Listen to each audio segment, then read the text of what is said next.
Hello guys, for this video I will be discussing the second indirect proof, and that is proof by mathematical induction. Now, why do we use mathematical induction as a proof technique? So there are many statements that asserts that the property is true for all positive integers. So take note, the statement that involves all positive integers. Examples of which are: for all n element of positive integers, n factorial is less than or equal to n raised to the nth power. Another one that wherein mathematical induction can be used to prove is n cubed minus n is divisible by 3. And our last example would be a set with n elements has 2 raised to the n subsets. So all of these statements can be proven using the proof by mathematical induction. So what are the different steps that are involved in mathematical induction? We have 4. The first one is called the basis step. The second one is called the inductive hypothesis. For the basis step, we are going to do some computations. For the inductive hypothesis, there's no computation there. What we're going to do is we're going to assume that the equation is equal and it's true. And then for the inductive step, we are going to do mathematical or algebraic manipulation to show that the left side of the equation is equal to the right side of the equation. And the last one is we are going to make a conclusion, which is actually a template for mathematical induction.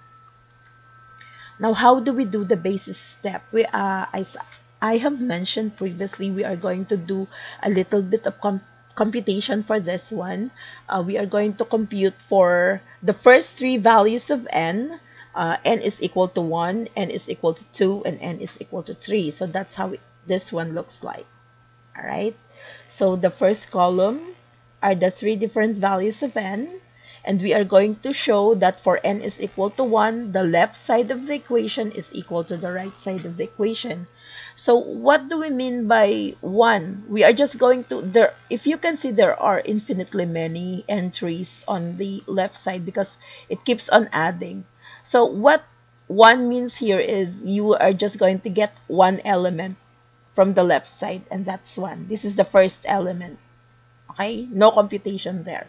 But on the right side of the equation, you need to substitute 1 to n. So we have 1 times 1 plus 1, and that this one is equal to 2, multiplied to 1, that's 2, and then over 2. So 2 over 2 is equal to 1. And we have shown that for n is equal to 1, 1 is equal to 1.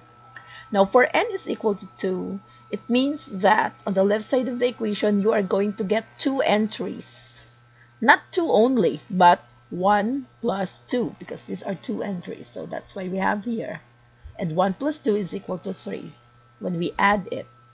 Now, on the right side of the equation, on the other hand, you are going to substitute the value of 2 to n.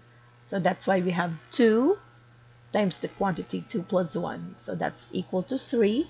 Multiplied to 2, that's 6. Okay, 6 over 2. We have 3. And we have shown that the left side is equal to the right side. Now, when we have n is equal to 3, it means that you are going to get the first 3 elements. So 1 plus 2 plus 3. And that's why we have here. And when we add it, that's equal to 6. On the right side of the equation, on the other hand, you need to substitute the value of n with 3. So we have 3, and then 3 plus 1. So this one equals 4. 4 times 3 is 12 over 2. That's equal to 6. And we have shown that the left side is equal to the right side. That's the basis step. Okay, that's our basis, that the left side is equal to the right side. But when it comes to math, it's not enough. If you have shown that it's 1 For 1, for 2, for 3, that's equal. It doesn't mean that it is true for all positive integers. And that's what we are doing here. We are showing that this equation is true for all. Okay? So the next step, which is the inductive hypothesis, as I've told you, there's no computation. We will just substitute from the original. We will just substitute n to be equal to k. This is an arbitrary positive integer after 3. It can be 4, 5, 6. It can be 1 million or whatever. And since it's arbitrary, it can take any value because we can, keep on moving it. It's 1,000 or 1,001 or 1,000,000, 1,000,001. So something like that. So just choose an arbitrary number k. And let's assume that when we substitute n with k, this left side is equal to the right side. So if we keep on adding 1 plus 2 plus 3, dot, dot, dot, and so on until k, that is equal to k times k plus 1 over 2. That's just the inductive hypothesis, no computation. But I want you to remember this expression because we are going to use it in our next step, which is the inductive step. Now, for the inductive step, you need to do a lot of algebraic manipulation and computation because we are going to show that 1 plus 2 plus 3 plus dot, dot, dot, and so on until you reach k plus 1, which is the number after k. Okay, so from the inductive hypothesis that we have assumed that until k, the equation is true. It is equal. But here in the inductive step, we need to show and prove that it would be equal for k plus 1 until k plus 1. So the right side will become, if you substitute k plus 1, that would be k plus 1 times k plus 1 plus 1. See, this is the one inside the parenthesis. All right? So there. So how do we do that? The steps will be done here. Okay? So remember again, this is our original problem. And this is what we're going to show until here, until k plus 1. And that's equal to the right side. Okay? K plus 1 and then that one. So as I've told you, we are going to use the second step, which is the inductive hypothesis in proving in the inductive step. So when we do 1 plus 2 plus 3 and so on until k, okay, that's why I just included k here. And then plus our next number, which is k plus 1 here, right?